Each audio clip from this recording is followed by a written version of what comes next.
Sebagaimana yang sudah diumumkan bahwa pada kesempatan kali ini kita akan mempelajari kisah Nabi Ishak dan Nabi Yakub. Ya, akan tetapi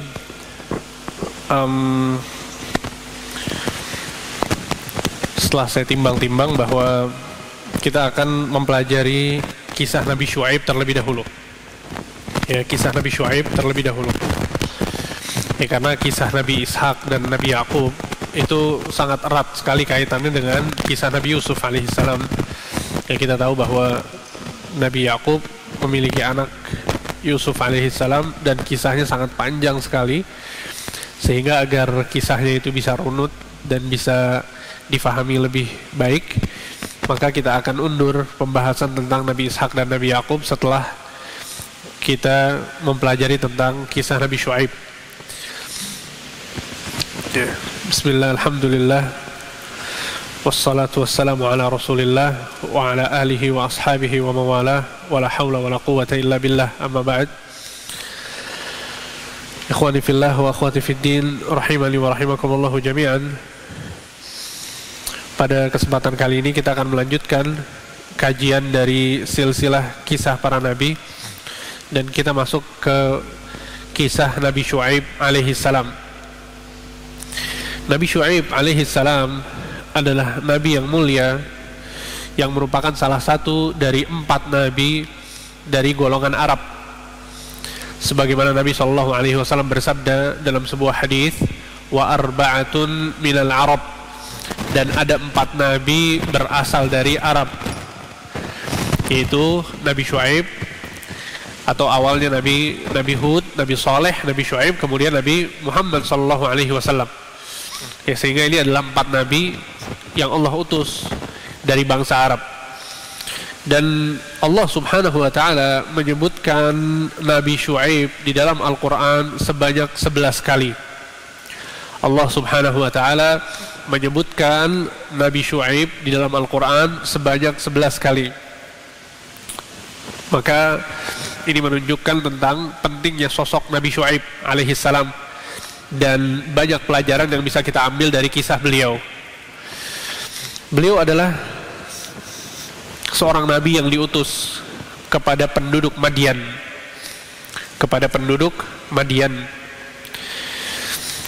Ya, penduduk Madian ini mereka tinggal di negeri Syam. Mereka tinggal di negeri Syam. Ya, sebuah wilayah yang disebut dengan Mu'an.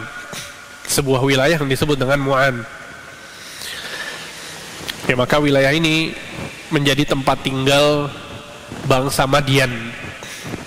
Dan Nabi Syuaib adalah salah seorang dari Madian. Ya. Dan lokasi Madian atau kaumnya Nabi Syuaib ini dekat dengan lokasinya kaum Nabi Lut alaihissalam. Ya, dan juga waktu antara Nabi Lut ya dengan Nabi Syuaib itu juga tidak terpaut jauh. Dan subhanallah, perbuatan yang dilakukan oleh orang-orang Madian ini juga mirip dengan apa yang dilakukan oleh kaumnya Nabi Lut. Sehingga Allah subhanahu wa ta'ala berfirman dalam surat Hud ayat 89, wa ma qaumu lutim minkum biba'id. Ya, dan kaum Lut tidaklah jauh dari kalian. Kata Allah, kaum Lut tidaklah jauh dari kalian. Kata para ulama, maksud dari firman Allah subhanahu wa ta'ala ini adalah bahwa pertama, lokasinya tidak jauh, kemudian waktu antara kaum Nabi Lut diutus kepada mereka Nabi Lut, kemudian Madian diutus kepada mereka Nabi Syuaib, itu tidak jauh. Dan yang ketiga, perangai mereka, ya, dosa-dosa yang mereka lakukan juga tidak jauh berbeda dengan apa yang dilakukan oleh kaumnya Nabi Lut alaihissalam. Dan ada 3 dosa besar yang dilakukan oleh orang-orang Madian ini, yang ditegur oleh Allah subhanahu wa ta'ala, kemudian diutus kepada mereka Nabi Syuaib. Yang pertama adalah bahwa Madian mereka mengagungkan sebuah pohon yang disebut dengan Aikah. mereka menyembah, mengagungkan pohon ini, sehingga ini tidak diragukan lagi bahwa termasuk dari kategori kesyirikan kepada Allah Subhanahu wa taala. Jadi ini yang dilakukan oleh orang-orang Madian. Oleh karena itu orang-orang Madian ini mereka disebut dengan Ashabul Aikah. Ashabul Aikah adalah orang-orang yang mengagungkan Aikah, dan Aikah adalah sebuah pohon. Jadi semacam pohon keramat yang diagungkan oleh mereka. Dan ini adalah dosa yang masuk dalam kategori kesyirikan.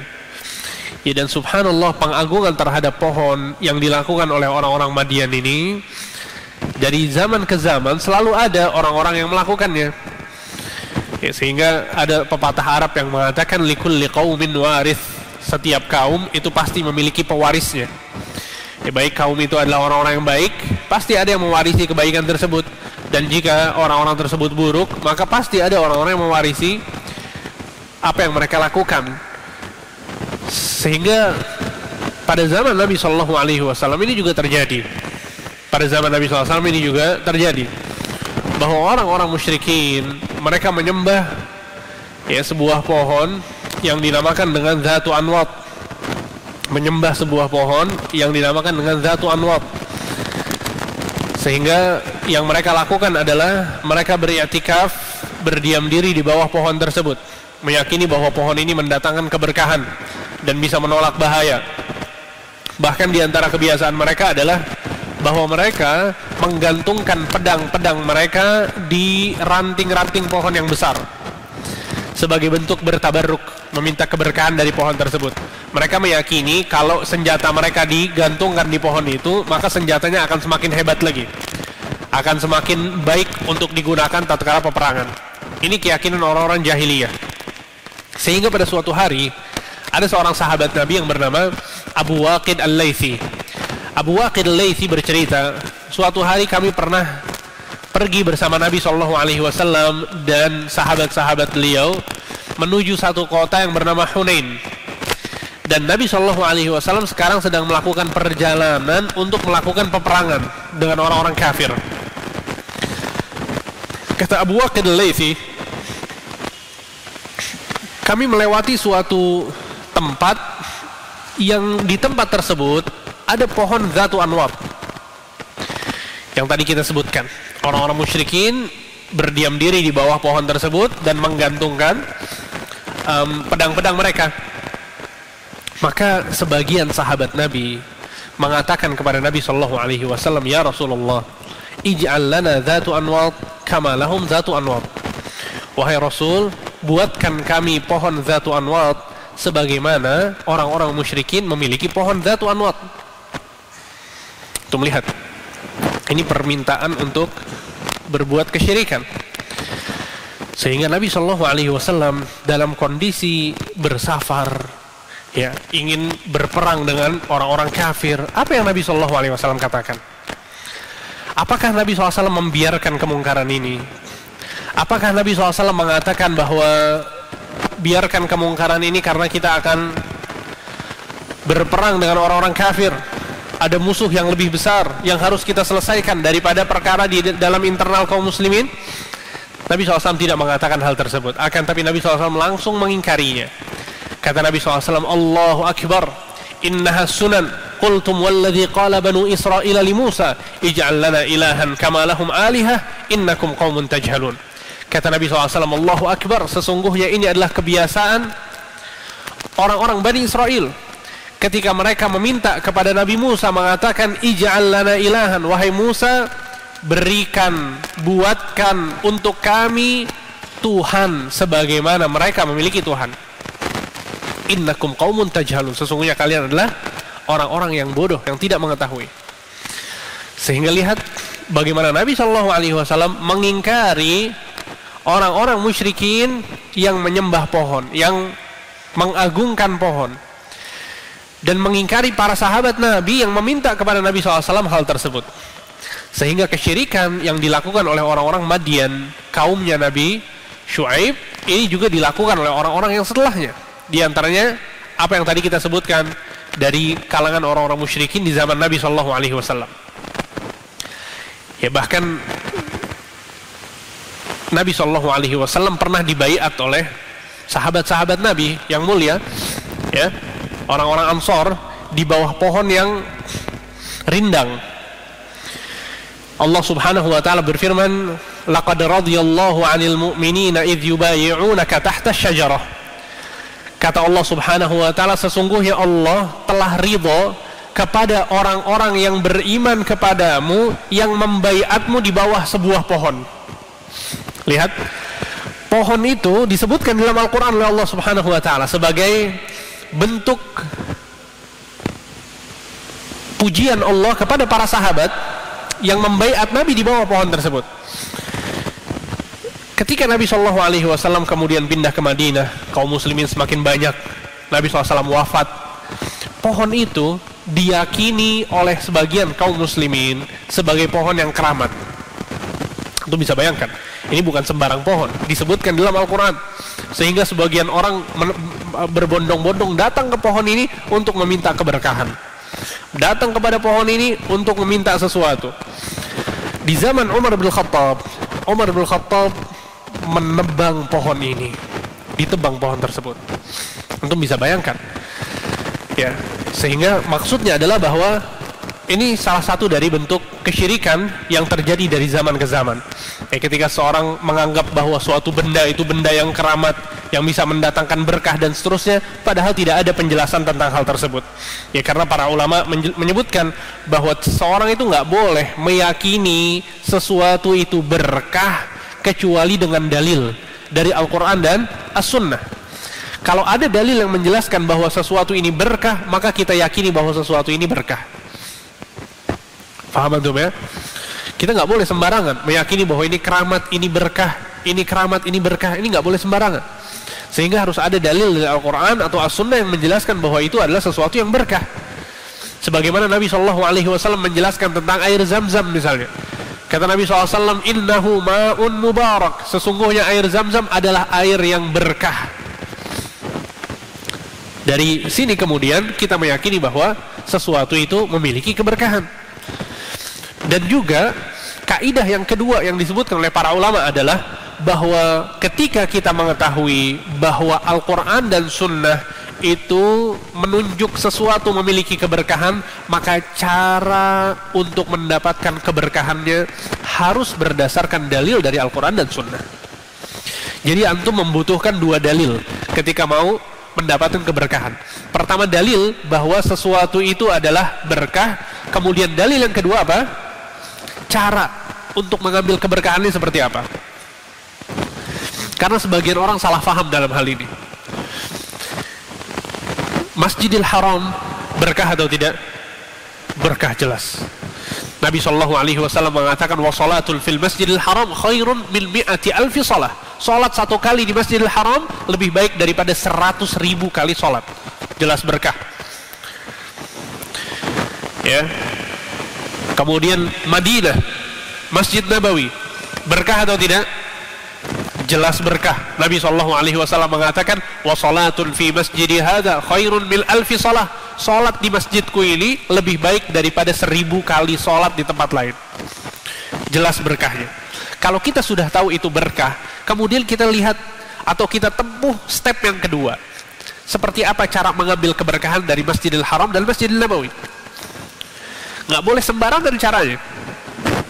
Makanya kita kerap kali melihat ya sebagian kaum muslimin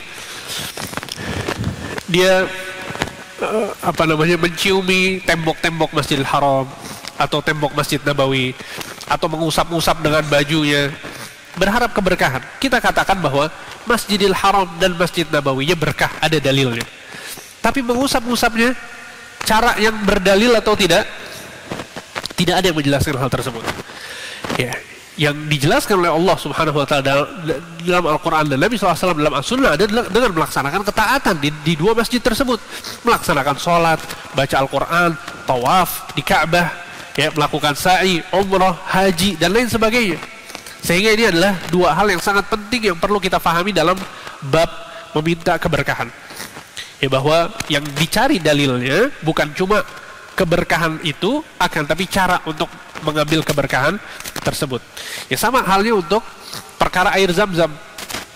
Air Zam-Zam, Nabi SAW yang mengatakan ma'un mubarak, dia adalah air yang penuh keberkahan. Akan tapi bagaimana cara kita mengambil keberkahan dari air Zam-Zam tersebut?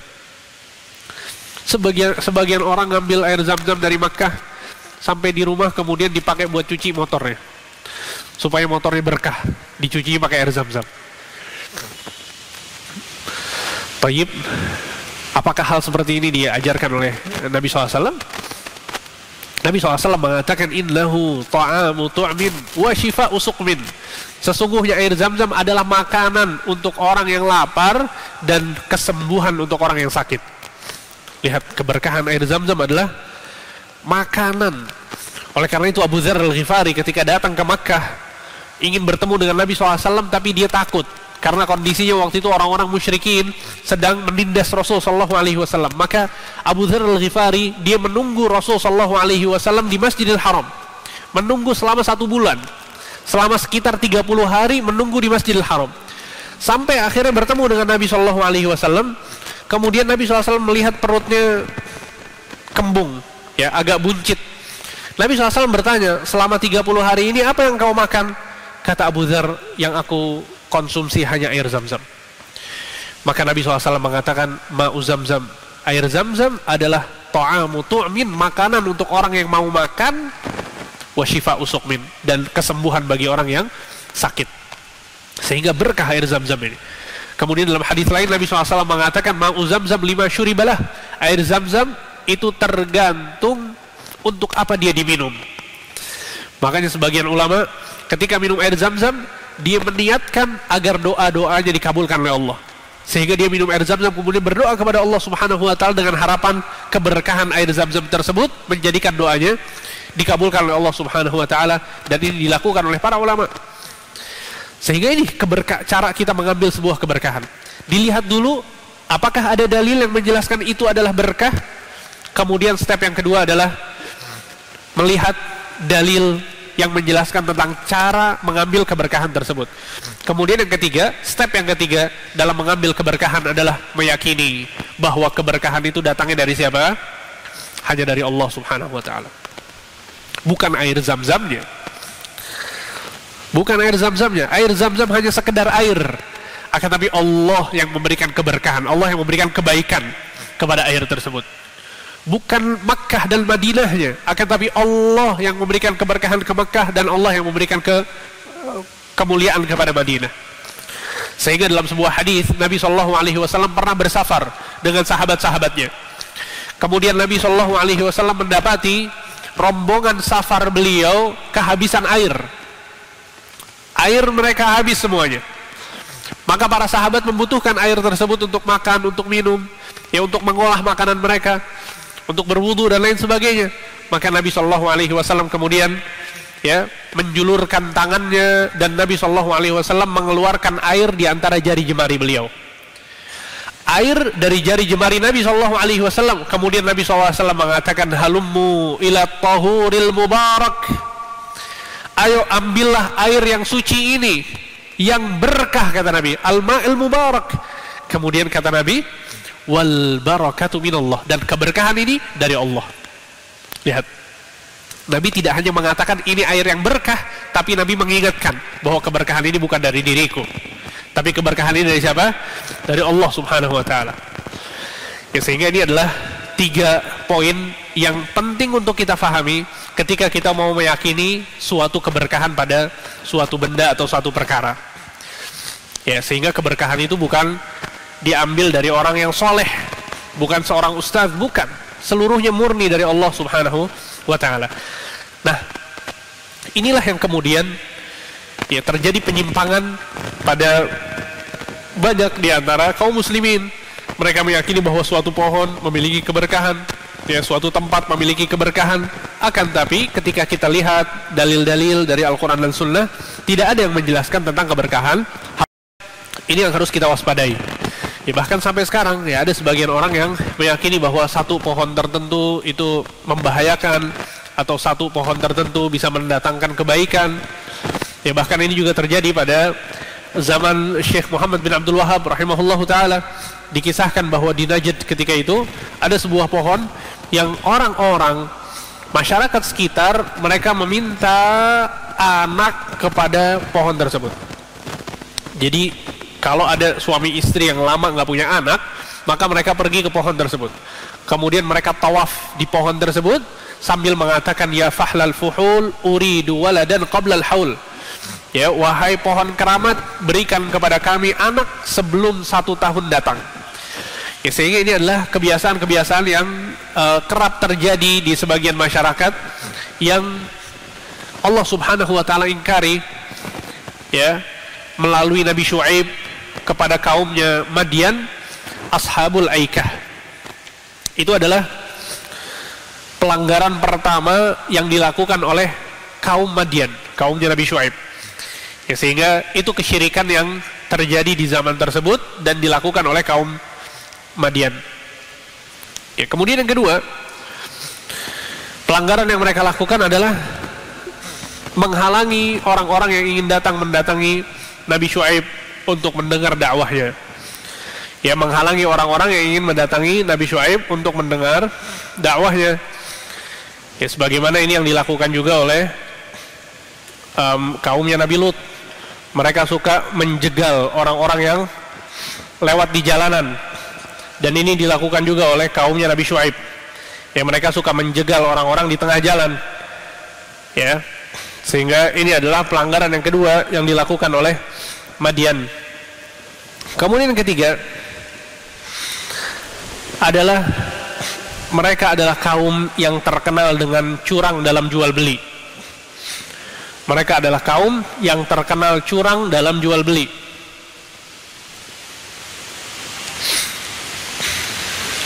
Mereka adalah kaum yang terkenal curang dalam jual beli. Dan curang dalam jual beli ya merupakan dosa besar. Ya, dosa besar yang diancam neraka oleh Allah Subhanahu wa taala. Allah Subhanahu wa taala berfirman, wailun lil mutaffifin. Ya, neraka bagi orang-orang yang curang. Mutaffif sebagaimana disebutkan oleh ahli tafsir, artinya adalah seseorang yang mengurangi timbangan ketika dia berjualan, sehingga dia mau mendapatkan keuntungan yang lebih banyak, ya, dengan cara mengurangi barang yang sedang dia jual. Dan ini terjadi di setiap zaman, ya, bahkan di zaman kita sekarang. Ya, sebagian pedagang mereka sengaja ketika mereka menimbang barang yang hendak dijual, tempat timbangan barangnya itu dikasih pemberat, sehingga seakan-akan, ya, ketika diletakkan barangnya sudah sesuai dengan timbangannya. Padahal di situ diletakkan pemberat supaya barangnya nggak banyak yang keluar. Padahal dia ingin mendapatkan keuntungan yang besar. Ya, sehingga curang dalam berdagang ini juga dilakukan oleh orang-orang Madian. Ya, dan ini merupakan sekali lagi dosa besar yang diancam oleh Allah Subhanahu wa taala, diancam dengan neraka. Ya, diancam dengan neraka. Ya, sehingga jangan sampai kemudian kita terlalu terlena dengan dunia. Ya, apalagi perkaranya cuma, ya, apa yang kita dapatkan dari bisnis yang sedang kita jalankan. Ya, cuma sekedar dunia yang sedikit, ya, tidak sepadan dengan neraka yang akan didapatkan oleh seseorang yang melakukannya, sangat tidak sepadan. Sehingga Allah Subhanahu wa taala berfirman dalam surat Al-Maidah ayat 100, kata Allah Azza wa Jalla, qul la yastawil khabithu wat thayyib. Katakanlah wahai Muhammad, sesungguhnya yang baik itu tidak sama dengan yang buruk. Yang baik itu tidak sama dengan yang buruk. Walau a'jabaka kathratul khabith. Walaupun engkau, ya, menyukai engkau menyukai sesuatu yang banyak dari perkara yang buruk tersebut. Ya, jadi terkadang seseorang ini tertipu. Ya, ketika dia mendapatkan harta yang banyak, padahal itu adalah harta yang haram, dia tertarik untuk mendapatkannya. Ya, padahal Allah di sini mengatakan la yastawil khabithu wat thayyib, tidak sama antara yang baik dan yang buruk, tuh nggak sama. Nggak sama dari hal apa? Dari keberkahan yang ada di dalamnya. Belum lagi azab Allah subhanahu wa ta'ala yang diancam kepada mereka yang memakan harta yang haram. Nabi SAW bersabda, ayyuma lahmin nabata an suhtin fannaru aula bihi. Daging yang tumbuh di tubuh seseorang yang tumbuh karena mengkonsumsi sesuatu yang haram, maka yang paling berhak untuk memakan daging tersebut adalah neraka jahanam. Ya na'udzubillah, antum bisa bayangkan betapa beratnya perkara harta yang haram. Bukan sesuatu yang ringan. Apalagi kalau ini kemudian berkaitan dengan hak orang lain. Apalagi kalau harta yang haram ini berkaitan dengan hak orang lain, maka dosanya lebih parah lagi. Ya, keharamannya lebih buruk lagi. Sehingga para ulama menyebutkan bahwa harta haram ini terbagi menjadi dua. Ada harta haram yang didapat karena caranya haram. Caranya haram, akan tetapi diambil dengan saling ridho antara penjual dan pembeli. Ya, seseorang yang bekerja di instansi riba misalnya, di lembaga-lembaga yang haram, ya, dia mendapatkan gaji, mendapatkan uang berdasarkan ridho dari bosnya, dari lembaga tersebut. Akan tapi itu haram, kenapa? Karena dia berkutat dalam perkara-perkara yang haram. Ini sebuah keharam, ini bagian bentuk dari harta yang haram yang pertama. Yang kedua adalah dia mengambil hak orang lain. Contohnya seperti ini, berbuat curang dalam jual beli, menipu orang lain. Jadi uangnya orang kita ambil tanpa hak, orang itu nggak ridho dengan kita. Atau korupsi misalnya, mengambil harta yang bukan miliknya, ya, atau mencuri harta orang lain dan lain sebagainya. Maka yang kedua ini lebih parah daripada yang pertama. Yang kedua ini lebih parah daripada yang pertama, karena yang kedua ini dituntut orang yang melakukannya untuk mengembalikan harta tersebut. Dituntut untuk mengembalikan harta tersebut. Ya, sehingga bayangkan ya, orang-orang yang para pejabat yang melakukan korupsi sampai miliaran rupiah, itu dia dituntut oleh Allah subhanahu wa ta'ala untuk mengembalikan harta tersebut jika taubatnya mau diterima oleh Allah. Jadi taubat seseorang gak akan diterima oleh Allah jika dosanya berkaitan dengan orang lain sampai dia memenuhi hak orang lain yang pernah diambil. Harus diimpaskan dulu, diselesaikan dulu, baru Allah subhanahu wa ta'ala mengampuni dosanya. Ya, sehingga jangan pernah kita bermain-main dengan dosa kepada orang lain, jangan. Ya, para ulama mengatakan bahwa dosa seorang hamba kepada Allah yang tidak ada kaitannya dengan manusia itu lebih ringan daripada dosa yang berkaitan dengan manusia. Menzalimi orang, ghibah kepada orang lain, adu domba, ya, mencela, memaki orang lain, itu jauh lebih berat daripada dia berdosa antara dia dengan Allah subhanahu wa ta'ala. Baik, sehingga ini yang dilakukan oleh kaum Madian, kaumnya Nabi Syuaib alaihissalam. Ya, sehingga mereka berbuat kesyirikan kepada Allah dengan menyembah berhala berupa pohon yang disebut dengan al-aikah. Kemudian kedua, menghalangi orang-orang yang ingin mendatangi Nabi Syuaib untuk mendengar dakwahnya. Dan yang ketiga adalah menzalimi orang lain dengan mengambil harta mereka tanpa hak. Ya, di antaranya adalah dengan curang dalam berjual beli. Kisah Nabi Syuaib disebutkan oleh Allah subhanahu wa ta'ala dalam surat Hud. Dalam surat Hud, ya, ayat ke-84 dan seterusnya. Allah subhanahu wa ta'ala berfirman, wa ila madyana akhahum syu'aiba, dan kepada penduduk Madian kami utus saudara mereka, yaitu Syuaib. Qala ya qaumi ibudullaha ma lakum min ilahin ghairuh. Syuaib mengatakan kepada mereka, wahai kaumku, sembahlah Allah, sesungguhnya kalian tidak memiliki Tuhan yang berhak disembah kecuali Allah. Ini perintah pertama, seruan pertama dari Nabi Syuaib alaihissalam, ya, agar mereka menyembah Allah dan meninggalkan sesembahan-sesembahan selain Allah. Wala tanqusul mikyala wal mizan inni arakum bi khairin wa inni akhafu alaikum azab yaumin muhit. Ya, kata beliau, dan janganlah kalian mengurangi takaran dan timbangan sesungguhnya aku melihat kalian dalam keadaan baik, dan sesungguhnya aku khawatir kalian akan ditimpa azab pada hari yang membinasakan. Ya, kemudian kata Nabi Yaqub alaihissalam, kata Nabi Syuaib alaihissalam, wa ya qaumi auful mikyal wal mizan. Ya, wahai kaumku, penuhilah takaran dan timbangan dengan adil. Ya, auful kaila wal mizana bil qist wa la tabkhasun nas asya'ahum wa la ta'thaw fil ardi mufsidin. Ya, dan janganlah kalian menzalimi manusia terhadap hak-hak mereka. Ya, dan jangan kalian berbuat kejahatan dan kerusakan di muka bumi. Baqiyatullahi khairul lakum in kuntum mu'minin wa ana alaikum bihafidh. Sesungguhnya yang sedikit yang dari Allah itu lebih baik bagi kalian jika kalian beriman, dan aku bukanlah penjaga atas diri kalian. Ya, ini adalah seruan yang pertama dari Nabi Syuaib alaihissalam kepada kaumnya. Lihat bagaimana Nabi Syuaib mengajak mereka untuk meninggalkan sesembahan-sesembahan selain Allah dan memerintahkan mereka untuk memenuhi timbangan dan takaran.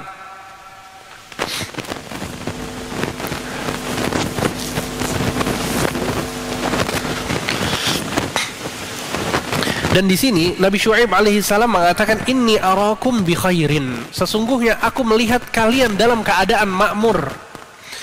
Jadi para ulama ahli tafsir menyebutkan bahwa mereka, orang-orang Madian, mereka adalah orang-orang kaya. Orang-orang kaya yang makmur, yang memiliki harta yang melimpah. Akan tapi kekayaan yang mereka miliki itu tidak menjadikan mereka cukup. Sehingga dalam kondisi kaya, mereka masih menipu manusia. Mereka masih mengambil hak orang lain yang bukan miliknya. Ya, sehingga Nabi Syuaib alaihissalam di sini mengajarkan orang-orang Madian agar senantiasa merasa cukup dengan pemberian Allah Subhanahu wa taala. Ya, dan ini adalah hakikat dari qanaah. Ketika seseorang memiliki hati yang qanu', yang merasa cukup, merasa puas dengan apa yang Allah berikan, maka itu akan mencegah dirinya untuk berbuat zalim kepada orang lain, mengambil harta orang lain, atau mengkonsumsi sesuatu yang haram. Ya, sehingga ini adalah keburukan yang dilakukan oleh mereka. Ya, oleh karena itu para ulama menyebutkan bahwa di antara dosa besar adalah ketika seseorang melakukan sebuah dosa padahal tidak ada motif yang kuat untuk melakukan dosa tersebut.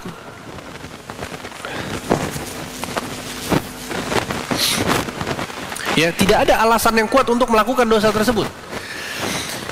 Nabi SAW mengatakan, thalathatun la yanzuru ilaihim wa la yuzakkihim wa lahum adzabun alim. Ada 3 golongan yang Allah Subhanahu wa taala tidak akan melihat mereka di hari kiamat kelak. Maksudnya tidak melihat adalah melihat dengan pandangan rahmat. Allah Maha melihat. Wala yuzakkihim, dan Allah tidak akan mensucikan mereka. Walahum adzabun alim, dan mereka akan mendapatkan azab yang pedih dari Allah. Siapa 3 golongan ini? Yang pertama adalah ailun mustakbir, orang miskin yang sombong. Kemudian yang kedua, malikun kadzab, raja yang suka berdusta. Dan yang ketiga adalah usyaimit zanin, orang yang sudah tua renta yang berzina. Para ulama mengatakan Nabi SAW menyebutkan 3 orang dengan 3 dosa yang masing-masing orang tidak memiliki alasan yang kuat untuk melakukan dosa tersebut. Ya, yang pertama adalah orang miskin yang sombong. Apa yang hendak dia sombongkan? Dia nggak punya harta, tapi dia sombong. Ya, kalau orang kaya yang sombong, karena memang ada sebab kenapa dia sombong. Walaupun kesombongan adalah sesuatu yang haram dan dosa besar.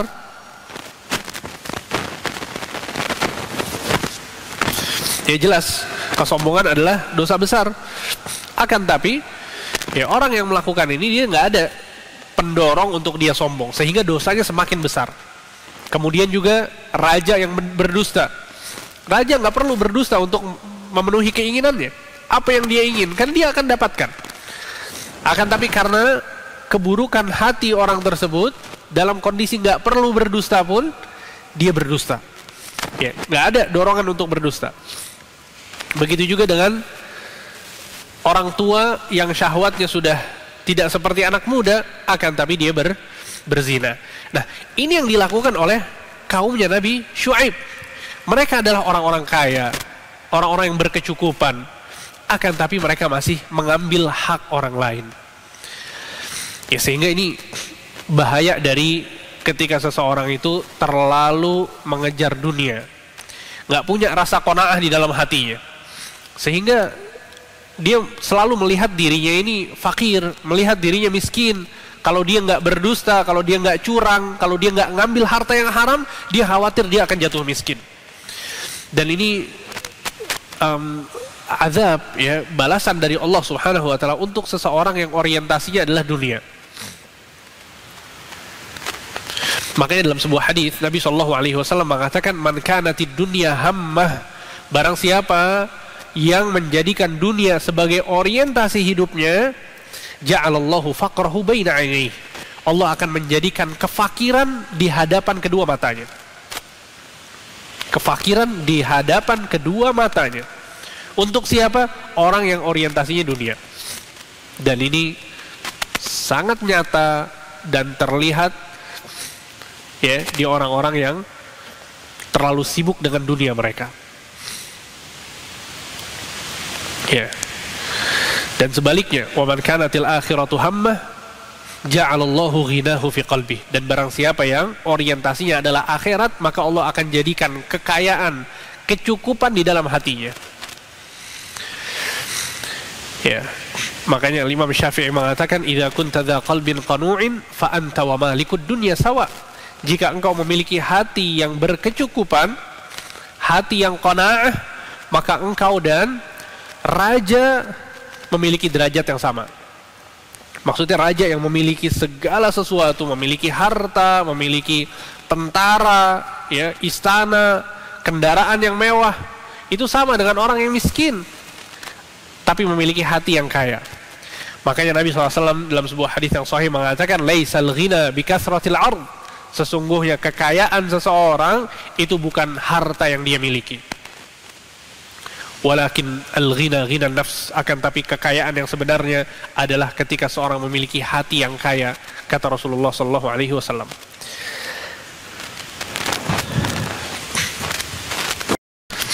Taib, sehingga ini yang dikatakan oleh Nabi Syuaib kepada kaumnya. Kemudian, ya, seruan Nabi Syuaib ini dibalas oleh kaumnya dengan menghina dan mencela beliau. Ya, kata orang-orang Madian, ya Syuaibu as-salatuka ta'muruka an natruka ma ya'budu aba'una au an naf'ala fi amwalina ma nasha innaka la antal halimur rasyid. Wahai Syuaib, apakah salatmu memerintahkanmu agar melarang kami, ya, atau memerintahkanmu untuk agar kami meninggalkan sesembahan-sesembahan yang disembah oleh nenek moyang kami, ya, atau melarang kami mengelola harta kami menurut cara yang kami kehendaki? Innaka la antal halimur rasyid, sesungguhnya engkau benar-benar orang yang sangat penyantun dan pandai. Ya, ini sindiran, ya, dari mereka kepada Nabi Syuaib. Taib, sindiran dari mereka. Mereka mengatakan bahwa Nabi Syuaib adalah penyantun dan pandai. Ya, kok bisa-bisanya sholat yang kamu lakukan ini ternyata kemudian menjadikan kami harus meninggalkan sesembahan-sesembahan kami, ya, dan kami harus mengatur cara kami mencari rizki, mencari uang dengan cara yang kau perintahkan. Maka Nabi Syuaib, ya, walaupun kaumnya mengejeknya, menyindirnya, beliau tetap santun dan berkata dengan penuh ketenangan. Beliau mengatakan, ya qaumi, wahai kaumku, ara'aitum in kuntu ala bayyinatin min rabbi, bagaimana menurut kalian jika aku mempunyai bukti yang nyata dari Tuhanku, wa razaqani minhu rizqan hasana, dan aku dianugerahi rizki yang baik oleh Allah. Kata para ulama, maksud dari rizki di sini adalah an-nubuwah war risalah, kenabian dan risalah yang Allah turunkan kepada beliau. wa ma uridu an ukhalifakum ila ma anhaakum anh, dan sesungguhnya aku tidak mau menyelisihi apa yang aku larang kepada kalian. In uridu illal islaha mastata'at, yang aku usahakan adalah untuk memberikan perbaikan sebisaku. Wa ma taufiqi illa billah alaihi tawakkaltu wa ilaihi unib. Ya, tidaklah taufik yang aku dapatkan melainkan berasal dari Allah, hanya kepadanya lah aku bertawakal dan bertaubat. Ini yang dikatakan oleh Nabi Syuaib alaihi salam kepada Madian.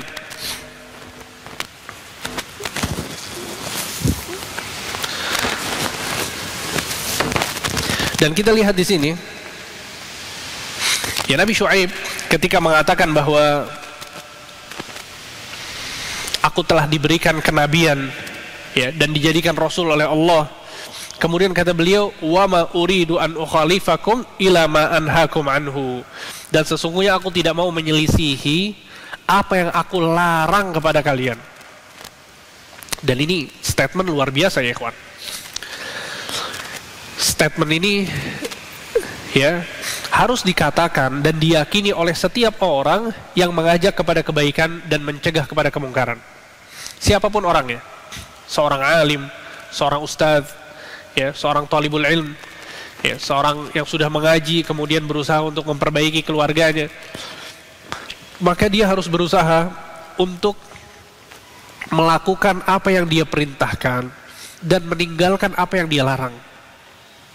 Dan ini perkara yang sangat penting, sangat penting, ya, bagi seorang da'i, bagi seorang yang ingin mengajak orang lain kepada kebaikan. Baik dia ustadz, ataupun dia seorang suami, atau dia seorang ibu yang memerintahkan kebaikan kepada anaknya. Jangan sampai apa yang kita ucapkan itu berbeda dengan perilaku kita.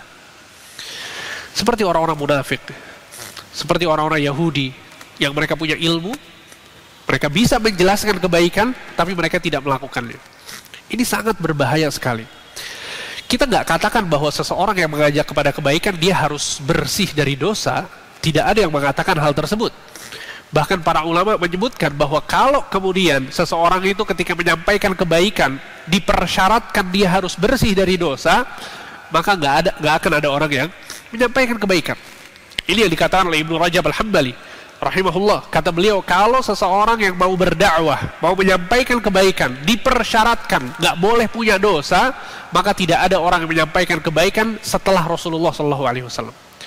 Karena Nabi SAW maksum, diberikan penjagaan oleh Allah Subhanahu Wa Taala untuk tidak terjerumus ke dalam dosa. Tapi umatnya Nabi Muhammad tidak ada yang terjaga dari dosa. Sehingga ya, itu bukan syarat seseorang mau berdakwah harus bersih dulu dari dosa, tidak. Akan tapi yang jadi masalah adalah ketika seseorang itu tidak berusaha, ketika seseorang itu betul-betul terus melakukan dosa dan maksiat, ya, dia memerintahkan orang lain untuk berkata jujur tapi dia terus berdusta. Ya, bukan dia pernah terjatuh dalam dusta, tapi dia memang orang yang pendusta. Atau dia memerintahkan orang lain untuk bersedekah misalnya, ya, atau melaksanakan sholat, atau melakukan amal-amal kebaikan yang lain, tapi dia melakukan sebaliknya. Ini dosa yang sangat besar, dosa yang sangat besar. Yang Nabi SAW pernah mengatakan dalam sebuah hadis yang sahih, dan hadis ini sangat mengerikan, ya, khususnya mereka yang suka berdakwah, suka mengajak kepada kebaikan. Kata Nabi SAW, yu'ta birrajuli yawmal qiyamah fayulqa finnar, akan ada nanti seseorang di hari kiamat dilemparkan ke dalam neraka. Fatandaliqu aktabu batnihi fayaduru biha kama yadurul himaru birraha. Kata Nabi SAW, di neraka ususnya terurai keluar, ya, dan berputar-putar seperti keledai yang mengitari alat penumbuk gandumnya. Alhamdulillah, ya, lihat keadaan yang sangat menjijikkan. Kemudian penduduk neraka mengatakan, ya fulan, malak, wahai fulan, mengapa keadaanmu seperti ini? Alam takun ta'muru bil ma'ruf, bukankah engkau suka mengajak kepada kebaikan? Wa tanha 'anil munkar, dan mengingkari kemungkaran? Maka orang ini mengatakan, antum lihat, orang ini mengatakan, bala, Qad kuntu amuru bil ma'rufi wa la atih wa anha 'anil munkari wa atih. Iya, sesungguhnya aku dulu di dunia mengajak kepada kebaikan tapi aku tidak melakukannya. Dan aku mencegah kepada kemungkaran dan aku melakukannya. Na'udzubillah min dzalik. Ya, lihat dosanya sangat besar sehingga diancam oleh Nabi Shallallahu Alaihi Wasallam dengan gambaran azab yang tadi kita sebutkan. Sehingga apa solusinya? Kita nggak usah berdakwah, nggak usah mengajak orang lain kepada kebaikan. Tidak, solusinya bukan itu. Sebagian orang menjadikan ini sebagai solusi. Pernah dengar antum? Wah, saya nggak mau ngomongin si fulan, saya nggak mau ngasih tahu si fulan. Kenapa? Saya masih berlumuran dosa. Banyak kan yang mengatakan itu. Ini solusi yang salah. Solusi yang benar apa? Ya, antum melakukan kebaikan tersebut. Tinggalkan segala macam dosa.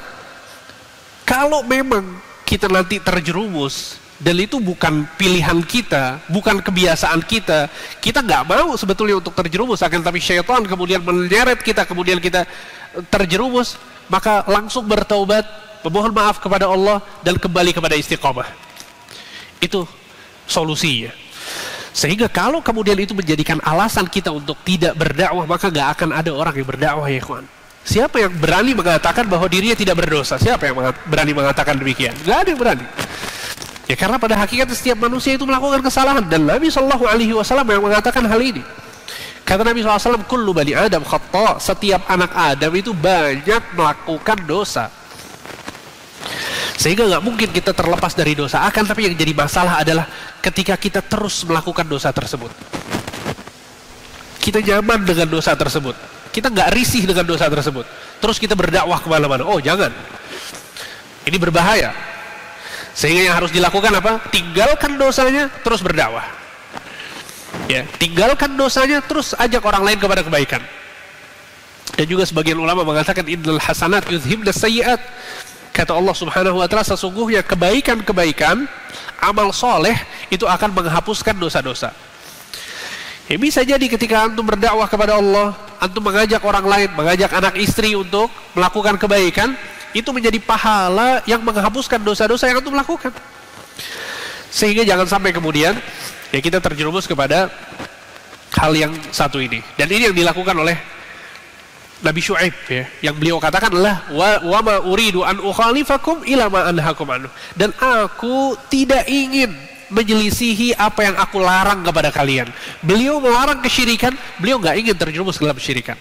Beliau melarang praktek riba, atau seseorang melarang praktek riba, dia nggak mau terjerumus dalam hal tersebut. Sehingga maksudnya adalah bahwa ini yang diucapkan oleh Nabi Syuaib kepada kaumnya, orang-orang dari kalangan Madian. Ya, kemudian beliau mengatakan in uridu illal islaha mastata'at. Ini kata-kata luar biasa. Ya, aku semata-mata mengharapkan perbaikan sesuai kemampuanku. Wa ma taufiqi illa billah, dan taufikku hanya dari Allah. Alaihi tawakkaltu wa ilaihi unib. Aku bertawakal kepadanya dan kembali kepadanya. Ini kata-kata ini sering dikutip oleh Khalifah Umar bin Abdul Aziz. Ketika beliau membuat suatu perintah, beliau adalah khalifah kaum muslimin ketika itu, ketika membuat suatu perintah atau larangan, di akhir suratnya beliau menuliskan ini, in uridu illal islaha mastata'at. Aku melakukan ini untuk mengharapkan perbaikan.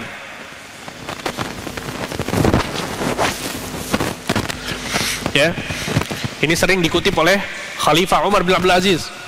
Jadi di akhir suratnya beliau kutip apa yang dikatakan oleh Nabi Syuaib. In uridu illal islaha mastata'at. Ya, aku semata mengharapkan perbaikan sesuai kemampuanku. Ini yang aku mampu untuk melakukan perbaikan.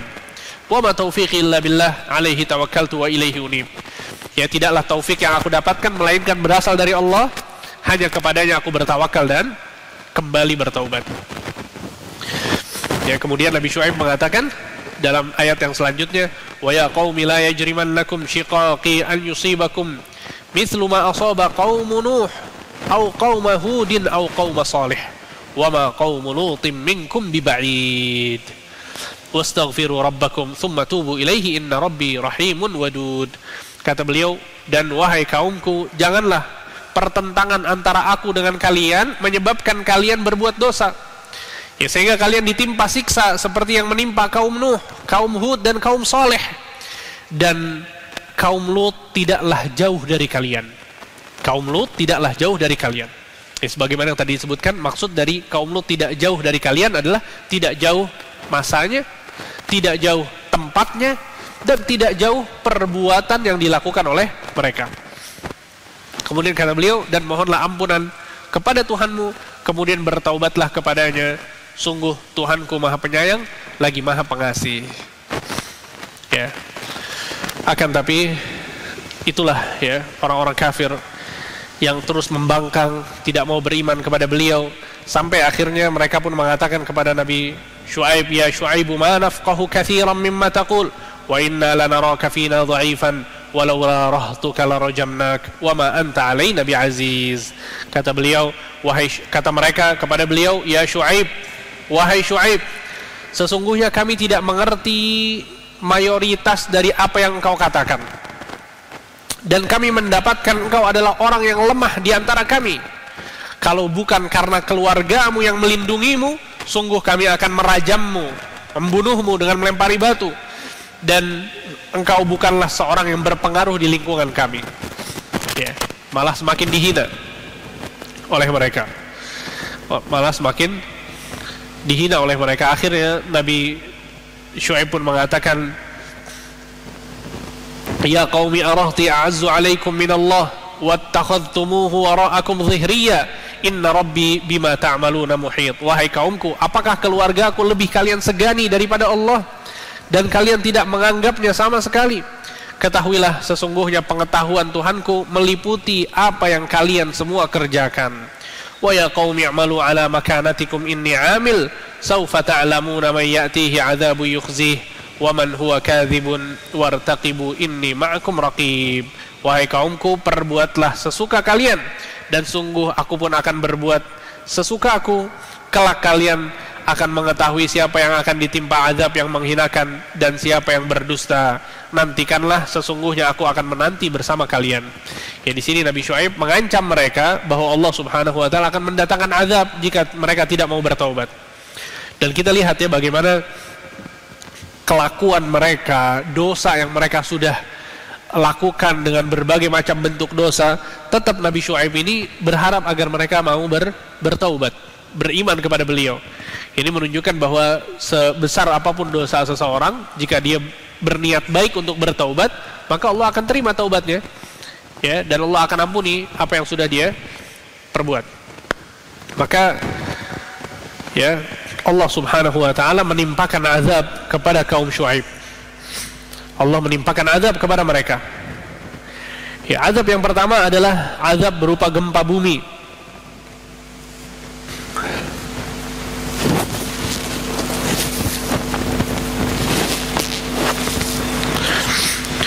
Ya, azab yang pertama adalah azab berupa gempa.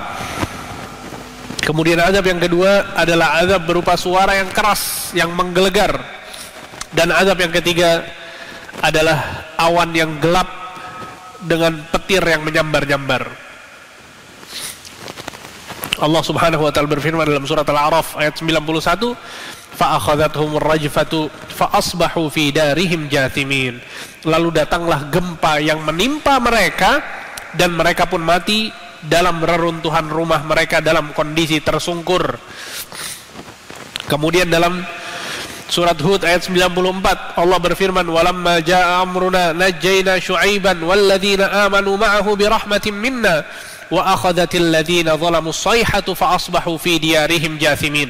Maka ketika keputusan kami datang, maksudnya azab, kami selamatkan Syuaib dan orang-orang yang beriman bersamanya dengan rahmat kami. Ya, sedangkan orang-orang zalim dibinasakan oleh suara yang menggelegar sehingga mereka mati bergelimpangan di rumah-rumah mereka. Ya, kemudian dalam surat Syu'ara ayat 189 Allah berfirman, fakadzabuhu fa'akhadhahum 'adzabu yaumidz dhullah innahu kana 'adzaba yaumin 'adzim. Kemudian mereka mendustakan Syuaib, lalu mereka ditimpa azab pada hari yang awannya sangat gelap. Sungguh itulah azab pada hari yang dahsyat.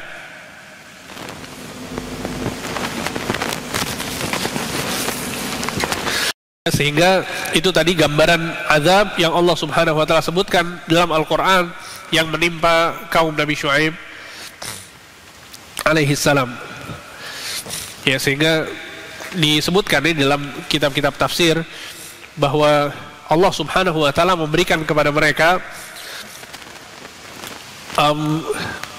hawa yang panas ya sebelum datangnya azab. Kemudian mereka mencoba untuk mendinginkan tubuh mereka ya dengan air, ya mereka masuk ke dalam rumah mereka, masuk ke dalam gua mereka, akan tapi hawa panas itu terus mereka rasakan. Akhirnya mereka berbondong-bondong menuju ke tanah lapang dengan harapan ada awan yang datang yang bisa menaungi mereka. Ya, tiba-tiba Allah Subhanahu wa taala mengirimkan kepada mereka awan yang besar ya, yang menjadikan bumi itu gelap, maka mereka mengira bahwa awan tersebut adalah awan yang akan menurunkan hujan, yang akan menghilangkan hawa panas dalam yang mereka rasakan. Ya, maka tiba-tiba ketika mereka berada di persis di bawah awan tersebut, bergetarlah bumi ya, bergoncang bumi dengan sangat keras. Kemudian datanglah petir-petir yang menyambar mereka.